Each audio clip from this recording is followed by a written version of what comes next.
आज VIP supremo Mukesh Sahni ने महागठबंधन की दामन थाम ली है। वही मुकेश सहनी जो कुछ दिन पहले भारतीय जनता पार्टी यानी कि बीजेपी में हुआ करते थे, लेकिन बीजेपी से उनकी सरकार चली गई और विधायक उनका जो थे बीजेपी में चले गए।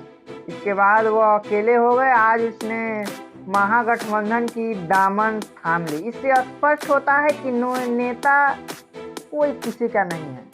न नेता का जात होता है, न धर्म होता है, कुछ नहीं होता। सिर्फ वो जनता को गुमराह करते हैं और जनता को जाति के नाम पर, धर्म के नाम पर बांटते हैं और वोट लेते हैं। इस प्रकार के नेताओं से स्पष्ट होता है कि अपन काम बनता तब भार में जाए जनता।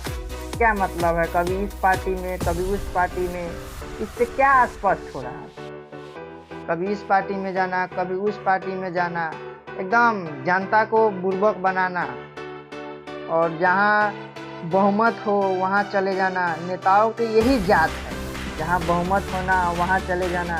कुछ दिन पहले ये बीजेपी में थे और महागठबंधन में आ गए हैं और महागठबंधन का दामन इसने थाम लिए हैं। इसमें आरजेडी ने वीआईपी सुप्रीमो मुकेश सहनी को 3 सीटें दी है और यह चुनाव लड़ेंगे।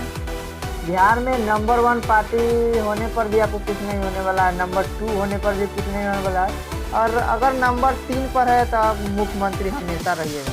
कभी इधर भागिए कभी उधर भागिए। इससे स्पष्ट होता है कि जनता के लिए कुछ करना नहीं, सिर्फ अपन काम बनता तो भार में जाए जनता। क्या लेना देना, अपना सत्ता चाहिए नेताजी को, देख सकते हैं। बाकी जनता को धर्म के नाम पर, जाति के नाम पर भटकाते हैं और जनता पार्टी के झंडा लेकर दौड़ते हैं, लेकिन ऐसा नहीं करना चाहिए क्योंकि इससे स्पष्ट होता है सब नेता एक ही है। नेताजी कहते हैं कि हमारा पारिवारिक संबंध एक ही है, पारिवारिक संबंध ही नहीं, सब कुछ नेताजी एक ही है। नेताजी की जात ही एक है कि सब नेता एक है। बाकी जनता को जाति के नाम पर बांट कर वोट लेना, चुनाव में ही नेताजी उसको गलियाना वो उसको गलियाना, सिर्फ चुनावी मुद्दा है, एकदम चुनाव में गलियाना। लेकिन चुनाव के बाद सब नेताजी एक है। अगर एक नेताजी के घर में अभी कुछ हो जाए, यानी कि शादी ही हो जाए, सब नेताजी विपक्ष से लेके सब नेताजी पहुंच जाए वहाँ एकदम। लेकिन अभी चुनावी मुद्दे में लग रहा है एकदम दुश्मन जैसा, एकदम पूरा दुश्मन जैसा बन गए हैं। लेकिन नहीं, जैसे ही चुनाव खत्म होगा बस अपना अपना काम में लग जाएंगे एकदम।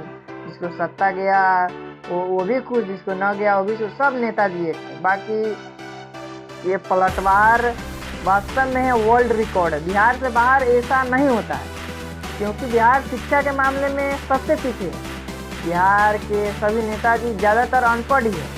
यहाँ के सांसद ज़्यादातर अनपढ़ है, विधायक ज़्यादातर अनपढ़ है, एमएलसी ज़्यादातर अनपढ़ ही है।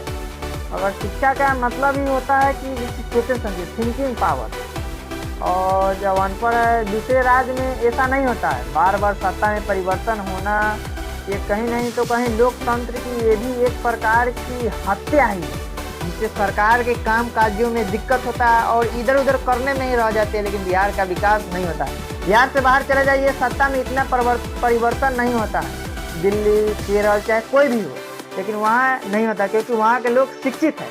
लेकिन बिहार में ही ऐसा होता है। बाकी इन सभी मुद्दों के बारे में आपकी क्या राय है, अपनी राय कमेंट सेक्शन में जरूर दें। तब तक के लिए जय।